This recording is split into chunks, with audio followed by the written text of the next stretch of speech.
오늘 말씀은 구속과 회복, 회복이란 말을 한번 생각해 보면은 오늘 말씀도 기억하라라는 말씀이 21절에 있듯이 회복은 아마 기억하는 것이 아닌가 생각합니다.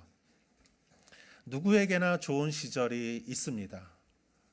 참 건전하고 바르고 또 하나님과의 좋은 관계를 가진 그런 시절이 있는데 사람은 시간이 지나면 타성해졌고 참 감사한 것도 당연한 것으로 생각이 되어버리지요. 또 때로는 더 자극적인 것을 찾고 오히려 소중한 것을 대수롭지 않게 생각해 버릴 수가 있습니다. 언제부터 잘못된 것인지 모를 정도로 조금씩 잘못되다가 돌이킬 수 없는 시점에 쓰러져 버리고 맙니다. 그리고 나서 쓰러진 후에 고통이 찾아왔을 때 다시 한번 생각하죠. 언제부터 내가 잘못되었을까? 아마 이스라엘 백성들이 지금 이 이야기에 해당하는 것이 아닌가 생각합니다.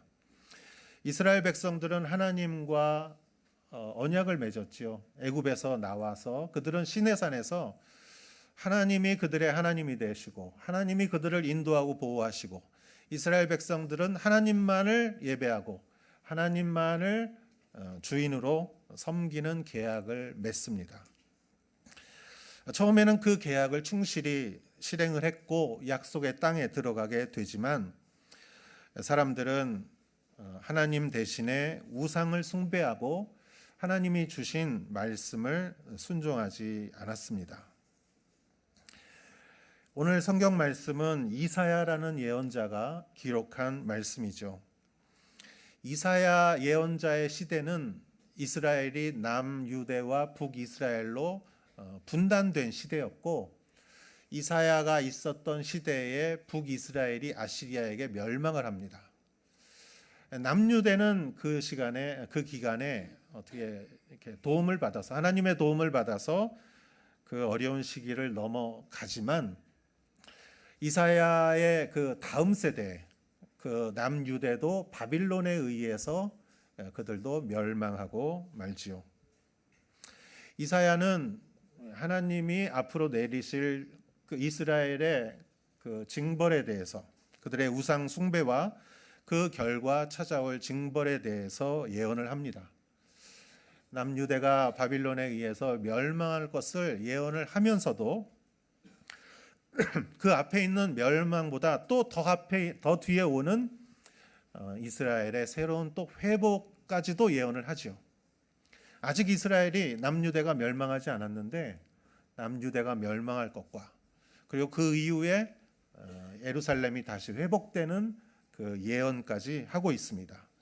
오늘 말씀은 바로 그 회복에 관한 말씀입니다. 오늘 말씀을 보면서 우리의 삶에도 여러 가지 위기와 고난과 시련이 찾아옵니다. 어느 누구도 피할 수 없습니다. 그리고 시련은 한 번만 오는 것이 아니라 계속 찾아오죠. 파도처럼 찾아옵니다. 그러나 우리 안에 찢어지고 분열되고 원수되고 미워하고 허물어지고 상처받은 때로는 깊은 늪에 빠진 것 같은 그러한 부분이 있다면 오늘 말씀을 통해서 하나님이 그것을 다 회복시켜 주는 것을 믿으시기 바랍니다. 하나님은 우리를 구원하시기로 사랑하시기로 결심했기 때문입니다. 오늘 성경 말씀을 통해서 하나님이 우리를 통해 베푸시는 구속과 또 그 구속으로 인한 회복에 대해서 여러분과 같이 말씀을 나누고자 합니다. 그럼 21절부터 22절까지의 말씀을 보도록 하겠습니다. 같이 한번 읽겠습니다. 시작. 야곱아 이스라엘아 이것들을 그렇다 너는 내 종이다. 이스라엘아 내가 너를 잊지 않겠다. 내가 내 죄를 먹구름처럼 날려버렸고 내 허물을 아침 안개처럼 흩어버렸으니 내게로 돌아오너라. 내가 너를 구원해냈다. 아멘. 하나님께서는 이스라엘을 회복하기 위해서 이스라엘을 먼저 부르시죠. 야곱아, 이스라엘아, 이것을 기억하여라. 너는 내 종이다. 또는 내 종이다. 내 아들이다. 내가 너를 만들었다. 그렇다. 너는 내 종이다. 이스라엘아, 내가 너를 잊지 않겠다. 이스라엘 사람들로서는 하나님이 자기를 잊었다고 생각했을 거예요. 여러분, 일본의 침묵이라는 소설이 있죠. 하나님은 왜 침묵하십니까? 거기에서 나오는 소설이죠. 그 질문에서 나온 소설이에요. 하나님 왜 침묵하십니까? 하나님 나를 잊으셨습니까? 그러나 여기서 분명히 말씀하십니다. 내가 너를 잊지 않겠다. 하나님은 여러분을 결코 잊지 않으십니다. 왜 잊지 않으시죠? 이사야 49장 15절에 이런 말씀이 있습니다. 같이 한번 읽어보겠습니다. 어머니가 자기의 젖먹이를 어떻게 잊겠느냐? 자기 태어나서 낳은 아들을 어떻게 가엾이 여기지 않겠느냐? 혹시 그 여인원이는 잊어버려도 나는 너를 잊지 않겠다. 아멘. 어머니가 자기의 젖먹이를 어떻게 잊겠느냐? 오래전에 제가 확실히 기억이 나진 않지만 어떤 분이 아기를 낳으셨어요. 근데 그 산모가 무슨 사정이 있어서 잠시 동안 아기와 좀 떨어져 있었어야 됐어요. 근데 출산을 하면은 모유가 나오잖아요. 그러니까 그 엄마가 그 모유를 보면서 한없이 우는 거예요. 이 젖먹이를 생각하면서 이 젖을 먹여야 되는데. 여러분, 잊을 수가 있겠습니까? 산모가, 어머니가 젖먹이를 결코 잊을 수는 없는 것이죠. 자기 태에서 낳은 아들을 어떻게 가엾이 여기지 않겠느냐. 정말 만분의 1, 10만분의 1, 100만분의 1 그런 사람이 있다고 쳐도 사람 중에 그런 사람도 있긴 해요. 자기의 아이를 이렇게 잊는 사람도 있어요. 그러나 대부분은 잊지 못하죠, 결코. 그러나 하나님은 잊지 않겠다. 하나님은 그 이스라엘을 잊지 않고, 하나님은 여러분을 잊지 않고, 하나님은 우리를 잊지 않는 것이죠. 왜? 하나님이 우리를 만드셨기 때문입니다. 하나님이 내가 너를 잊지 않겠다라고 말씀하신 것은 사실 이스라엘과 하나님이 좀 멀리 관계가 소원해졌기 때문에, 이렇게 좀 멀어졌기 때문에 하나님께서 이렇게 말씀하셨는데, 그 멀어지게 한 이유는 바로 죄에 있습니다. 우상 숭배의 죄였죠. 나 말고 내 자식이 나 말고 다른 사람을 아버지라고 하면, 그리고 다른 사람 집에 쫓아가서 그 집에 가려고 하면 내 기분이 어떻겠습니까? 하나님은 이스라엘 백성이 이스라엘을 만드신 하나님을 예배하지 않고 우상을 섬길 때 하나님은 질투하시는 하나님이셨어요. 돌과 나무와 금속으로 사람이 만든 하나님을, 우상을 하나님이라고 섬겼을 때, 자기의 욕심을 위해서 우상을 섬겼을 때 그들은 서서히 배가 무너지듯이 기울어졌고 어느 순간에 그들은 쓰러지고 말았습니다. 그것이 바로 바벨론의 포로가 된 것이죠. 바벨론으로 인해서 그들은 예루살렘이 이 이사야 시대 이후에 완전히 멸망합니다. 예루살렘 성은 다 회파되고 그 기물들은 다 빼앗기고 예루살렘에 살던 대부분의 사람들은 바벨론으로 포로로 끌려가죠. 거기에는 성벽을 다시 세울 사람이 없어요. 그리고 성벽을 다시 세우기 위해서 바벨론에서 거기까지 돌아갈 수도 없어요.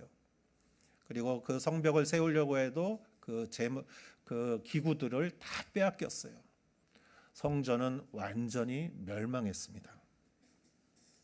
그러나 하나님께서는 이스라엘의 죄를 용서하시고 그들을 다시 회복해 하십니다. 22절 말씀에 내가 내 죄를 먹구름처럼 날려버렸고 내 허물을 아침 안개처럼 흩어버렸으니 내게로 돌아오라. 내가 너를 구해냈다. 내가 너를 구속했다라고 하나님은 말씀하십니다. 이스라엘과의 관계 속에서 하나님을 거부한 이스라엘의 죄악을 하나님은 용서하시고 그 죄를 구름처럼 아침 안개처럼 사라지게 하십니다. 여러분, 오늘 하늘 보면 얼마나 구름이 많습니까? 하늘을 다 구름이 채웠어요. 아침 안개는 여러분, 세상을 다 아침 안개가 꽉 채우면 눈앞이 잘 보이지가 않아요. 그러나 하나님이 바람을 보내시고 햇빛을 보내시면 구름이 다 사라지고 쨍쨍한 맑은 날이 오는 것이죠. 하나님이 해를 뜨게 하시면 아침 안개가 다 사라지는 것이죠. 하나님은 화끈하신 분이에요. 그래서 그 죄를 기억하지 않으시고 그 죄를 완전히 용서하세요. 사람은 참 용서하기 어려워요. 사람은 내가 참 누구를 이렇게 용서한다고 해도 용서했어 그러면서도 여기다 조금씩 남겨놔요. 용서를 못해요. 또 생각하고 또 생각하고 또 생각해요. 왜 이렇게 즐긴지 모르겠어요. 잘 용서가 안 돼요. 그러나 하나님은요, 그 죄를 싹 용서하십니다. 하나님 닮은 사람은요, 용서를 잘해요. 아주 잘못한 것도 아무것도 아닌 것처럼 용서해요. 그냥 됐어 그러는데 정말 그 사람이 그걸로 인해서 힘들고 고통받고 했어도 하나님 닮은 사람은 대수롭지 않게 용서를 합니다. 너무나 큰 건데 너무너무 가볍게, 상대방이 미안하지 않게.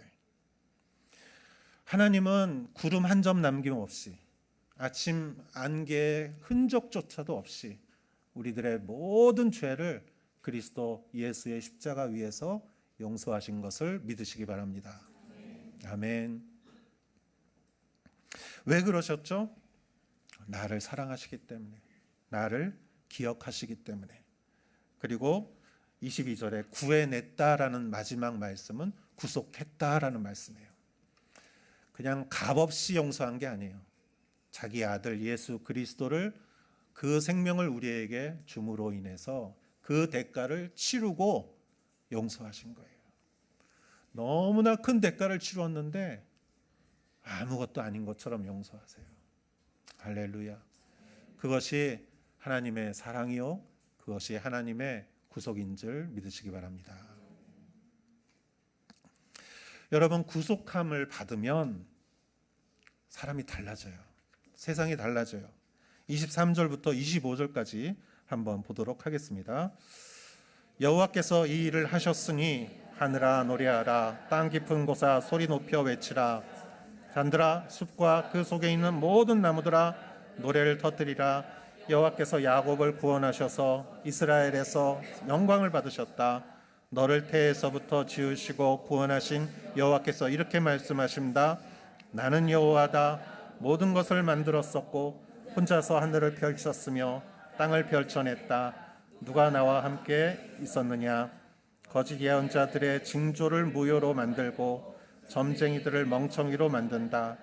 지혜로운 사람을 물리쳐서 그들의 지식을 시시하게 만든다. 아멘.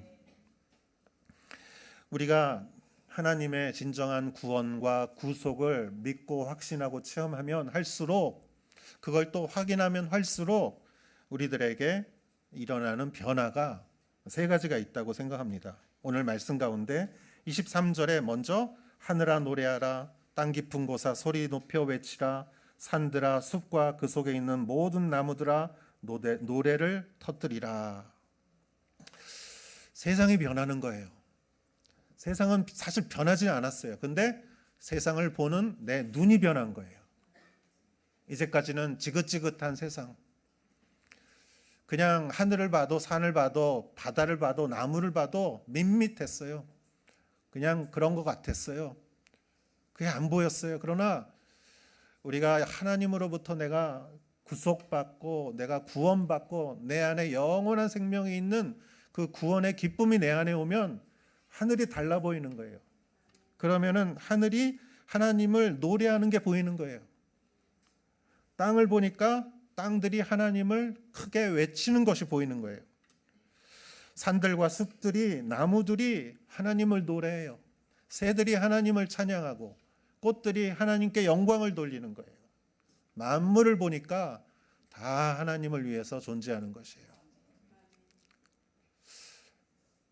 그렇게 여러분 생각하고 나면 생각이 달라져요. 그렇게 되면은요, 될수록 예배하는 게 좋아져요. 왜? 인간이 태어나서 하는 일들 참 중요한 일 많습니다. 우리가 나라를 위해서, 친구를 위해서, 가족을 위해서 무언가를 만들고 무언가를 작성하고 땀 흘리고 사람이 하는 많은 일들은 참 중요해요. 필요해요. 그런데 우리가 하나님의 구원을 체험하면 하나님을 예배하는 것보다 더 중요한 일이 없어요. 왜? 우리 존재하는 이유가, 꽃이 이렇게 피고 존재하는 게, 새들이 노래하는 이유가 하나님을 찬양하기 때문이에요. 그렇기 때문에 예배의 기쁨이 회복되는 것이에요. 이 시간에 예배드리는 여러분 가운데 놀라운 기쁨이 임하시기를 축원합니다.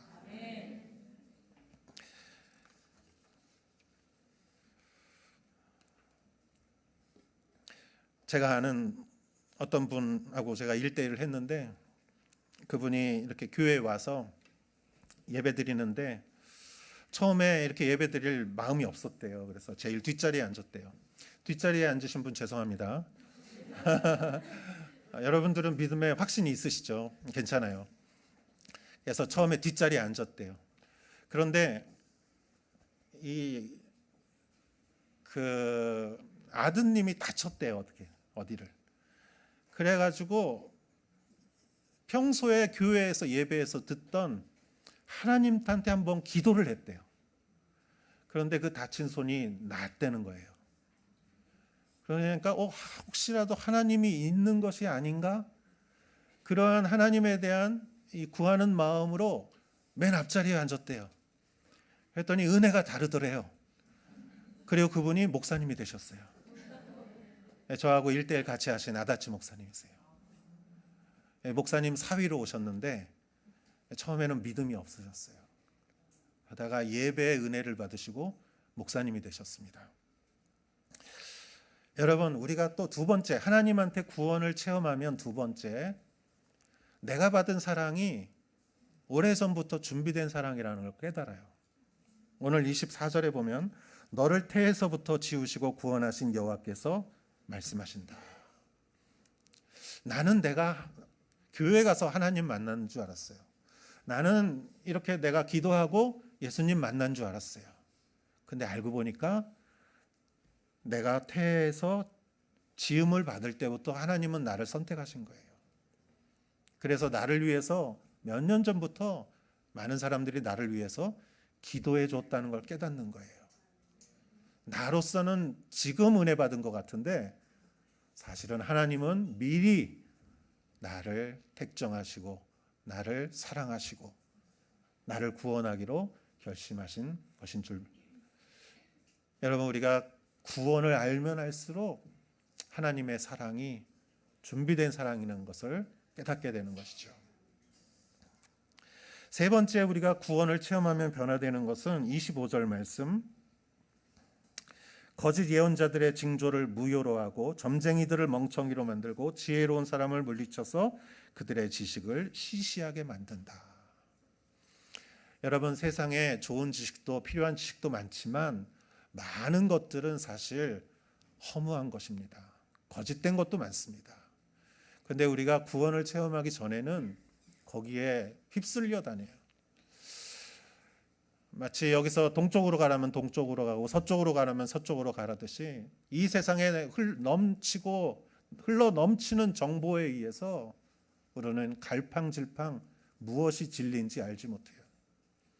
그러나 하나님이 우리에게 주시는 구원에 우리가 그 구속함을 받으면 우리 안에 중심이 생기고 기준이 생기고 세상의 지식과 거짓된 것과 필요 없는 것들, 허무한 것들을 시시하게 만드는 거예요.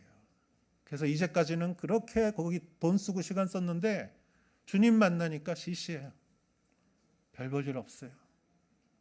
그렇게 그걸 좋아하고 그걸 쫓아다니면서 살았는데 그게 아니에요. 내가 시간 낭비하고 있었어요. 내가 정말 이 남은 시간을 동안 주님을 위해서 헌신하고 주님의 일을 하면서, 왜? 주님의 일을 하면서 얻는 그 느끼는 기쁨이 세상이 줄 수 없는 기쁨을 맛보았기 때문이죠. 그 구원을 맛보았기 때문에 내 가치관이 변하는 것이죠. 이러한 놀라운 변화가 여러분 가운데 임하시기를 축원합니다. 그렇다면 여러분, 우리가 구원과 구속을 체험한 사람들에게 하나님이 또 허락하시는 것이 회복입니다. 거기에 대해서 26절에서 28절 읽어보도록 하겠습니다. 내 종의 말들을 이루고 화친을 전하는 사자들의 예언을 이룬다. 예루살렘에게 말한다. 사람이 살게 될 것이다. 유다 성읍에게 말한다. 이 성읍들이 재건될 것이다. 허물어진 것을 내가 회복시키겠다. 깊은 물에게 말한다. 바짝 말라버려라. 내가 내 시내를 말려버리겠다. 고레스에게 말한다. 너는 내가 세운 목자니 내가 기뻐하는 것을 내가 모두 이룰 것이다. 예루살렘에게 말한다. 너는 재건될 것이다. 예루살렘의 성전에게 말한다. 내 기초가 세워질 것이다. 아멘. 26절에 예루살렘에게 말한다. 사람이 살게 될 것이다. 이 성읍이 재건될 것이다. 허물어진 것을 내가 회복시키겠다. 이스라엘 백성들이 결국 이 이사야 시대 이후에 바빌론의 침공으로 인해서 예루살렘 성전이 쓰러지고 회파되고 물건을 다 빼앗기고 그 백성들이 다 포로로 끌려갔다고 말씀드렸죠. 도저히 인간의 노력으로는 그거는 소생할, 재건될 가능성이 제로였습니다. 이스라엘 백성들은 이제 예배 드릴 수가 없어요. 그랬더니 어떤 일이 일어난 줄 아십니까? 저의 얘기를 잠깐 하겠습니다. 저는 모태신앙으로 자라서 교회를 다녔는데 대학교 다닐 때 교회 친구하고 어떤 시험에 들려서 제가 교회를 안 나간 적이 있습니다. 너무 실망하고 너무 시험 들어서 그리고 군대를 갔어요. 논산훈련소에서 군대에서 훈련받으면서 정말 힘든 시기에 일요일 날 교회 갈 사람하고 불러서 교회를 갔어요. 너무 힘들어서. 그랬더니 아주 큰 예배당에 그 훈련병들이 꽉 차서 예배를 드리는데 찬송가를 부르기 시작하는데 제 눈에서 굵은 눈물이 뚝뚝 떨어지더라고요. 저는 하나님을 잊은 줄 알았어요. 근데 내 마음 깊은 곳에 하나님을 바라는 그 마음이 있었던 것을 저는 몰랐어요. 힘들고 어려우니까 그 깊은 곳에 있는 마음이 표면으로 나온 거예요. 찬양을 드리니까 눈물이 떨어지고 눈물로 예배를 드리고 나니까 그러고 보니까 내가 마음속 깊은 곳에 하나님에 대한 믿음이 그래도 있었구나라는 걸 깨달게 됐습니다. 여러분, 이스라엘 백성들이 그랬어요. 똑같았어요. 예루살렘 성전이 있고 그럴 때는 안심하고 우상 숭배를 했어요. 이것도 좋지만 이게 더 좋은 거예요. 이게 너무 눈에 보이는 거고 이게 자극적인 거, 여기에서 일어나는 많은 여러 가지 음란한 이러한 것들이 좋은 거예요. 그래서 이걸 섬겼어요. 그런데 예루살렘 성전을 완전히 빼앗겨 버리니까 그 사람들, 이스라엘 백성들의 마음속 깊은 곳에서 이게 아예 없어져 버리니까 그때서야 깨달은 거예요. 아, 예루살렘이 어디 갔지? 내가 예배드릴 곳이 어디 갔지? 이제까지는 당연히 있는 줄 알았는데 없고 나니까 그게 얼마나 소중한지 깨달은 거예요. 여러분들도 여러분 주변에 소중한 사람이 있죠. 있을 때는 모르겠어요. 맨날 잔소리만 하는 것 같아요. 근데 그 사람이 없어지면 그 사람이 너무너무 필요한 거예요, 나한테. 너무 외로운 거예요. 너무 보고 싶은 거예요.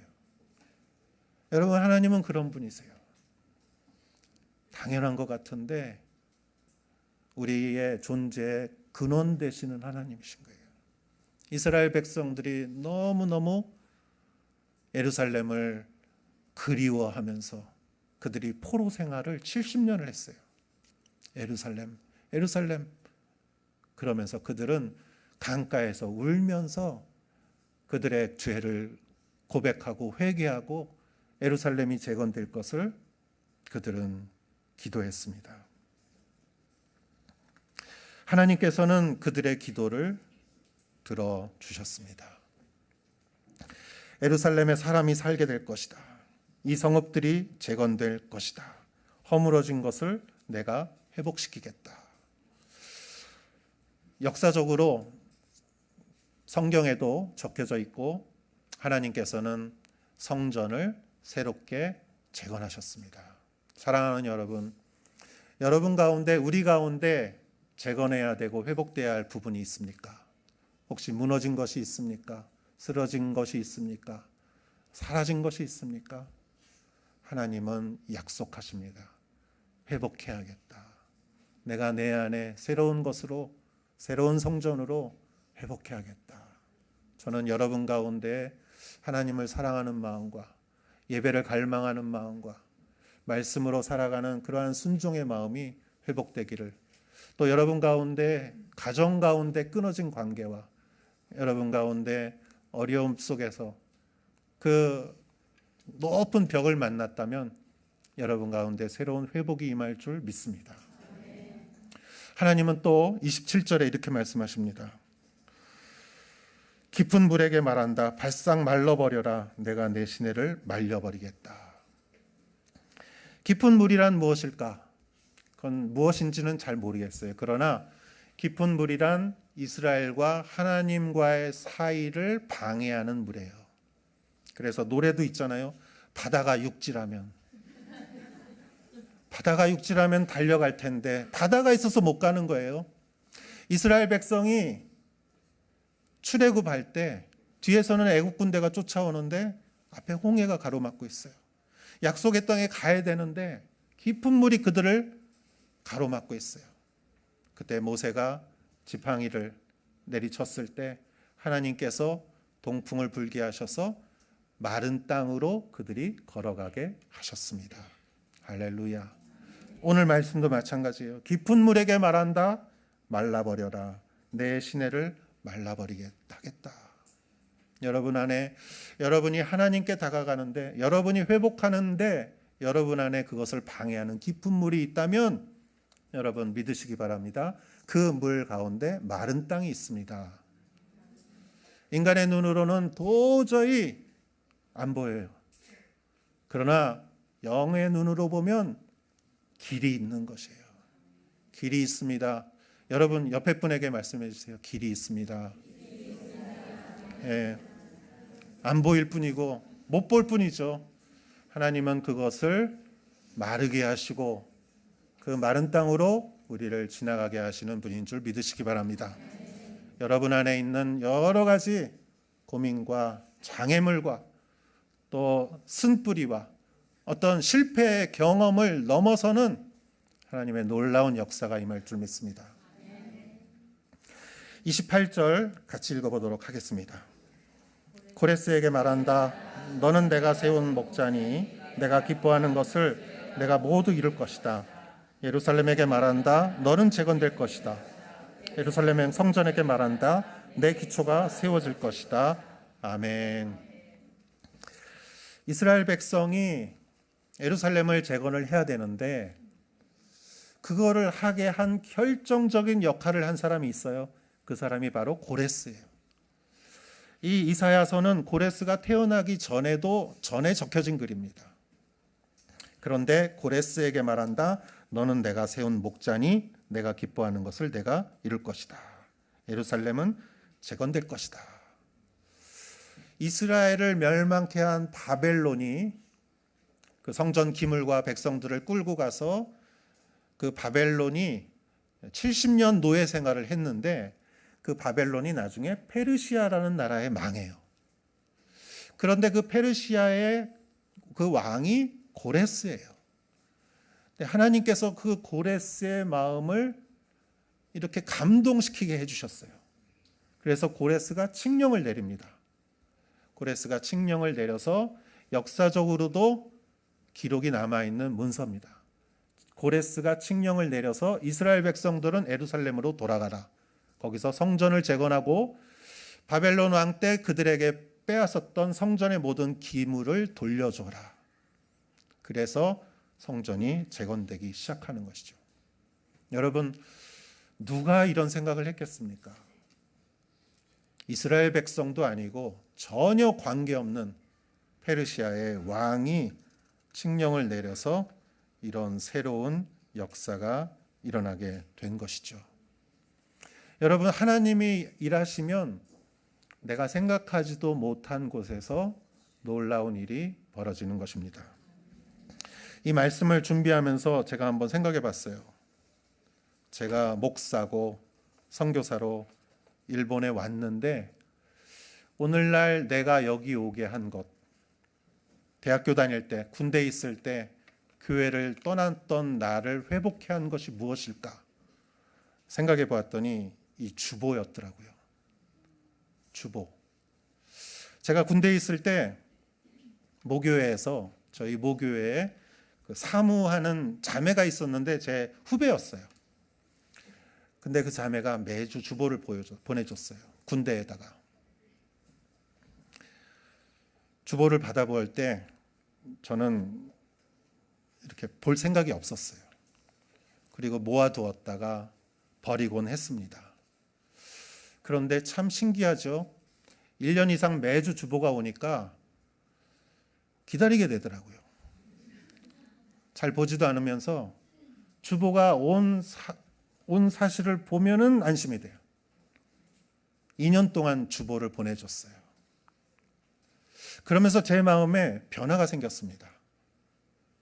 마치 하나님의 품성을 제가 느낀 것 같았어요.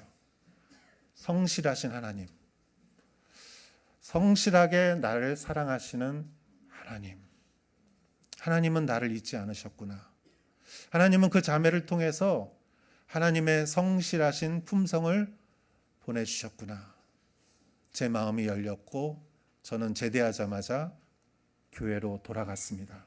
청년부에 들어갔고 청년부 회장을 했고 그때 저는 헌신을 했습니다. 그래서 오늘날 제가 있게 된 것입니다.